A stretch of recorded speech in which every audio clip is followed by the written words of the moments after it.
정보화 사회를 살아가고 있는 우리에게 있어 정보의 가치는 말할 필요가 없습니다.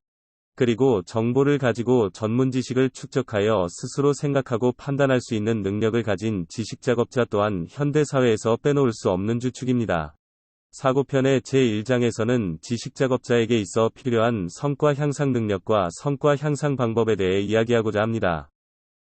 먼저 정보와 지식의 차이를 짚고 가야 할 필요가 있습니다. 우리가 책을 읽으면서 얻는 것은 정보입니다.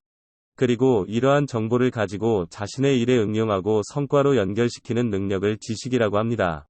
암의 상태를 넘어서서 이해하는 상태로 만들어 이를 행동으로 실천할 수 있을 때 우리는 비로소 지식을 갖추었다고 말할 수 있습니다. 정보와 지식의 차이를 회계 분야와 중간 관리자의 케이스에서 보면 이렇게 구분할 수 있습니다. 즉, 정보와 경험을 가지고 구체적인 행위와 계획을 세울 때 지식이라고 말할 수 있는 것입니다. 어느 분야의 지식을 얼마나 가지고 있는지, 그 지식을 얼마나 효과적으로 활용하여 행동으로 이어질 수 있는지가 중요합니다. 이때 지식을 성과로 연결하는 행동을 목표 달성 능력이라 하며 드러커 교수는 자기 경영 노트에서 구체적으로 5가지를 제시하였습니다. 첫 번째, 체계적인 시간 관리. 두 번째, 공헌에 초점 맞추기.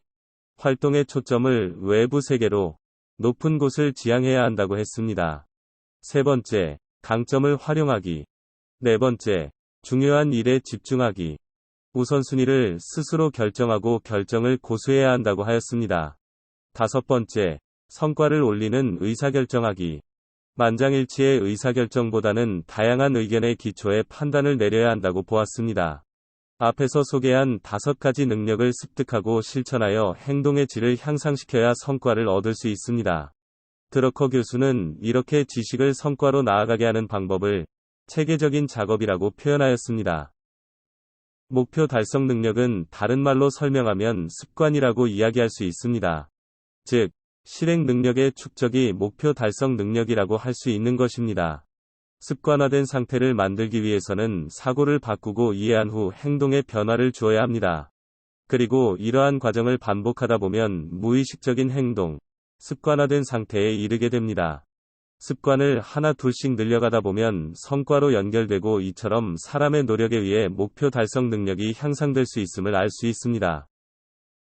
지식 작업자는 항상 자신이 무엇을 해야 하는지, 무엇을 배워야 하는지 스스로 묻고 답할 수 있어야 합니다.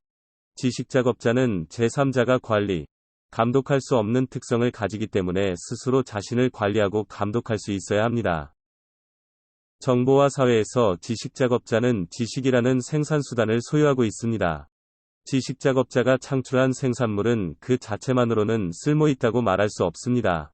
이러한 생산물이 가치를 가지기 위해선 타인이 그것을 이용해 새로운 생산물을 창출해내야 합니다.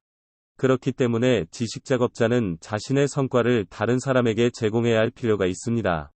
그리고 지식작업자는 효율이 아니라 효과로 평가받아야 합니다.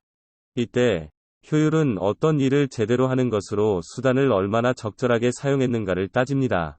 그리고 효과는 가장 중요한 일을 선택해서 하는 것입니다. 목표를 충분히 달성했는가를 평가하게 됩니다.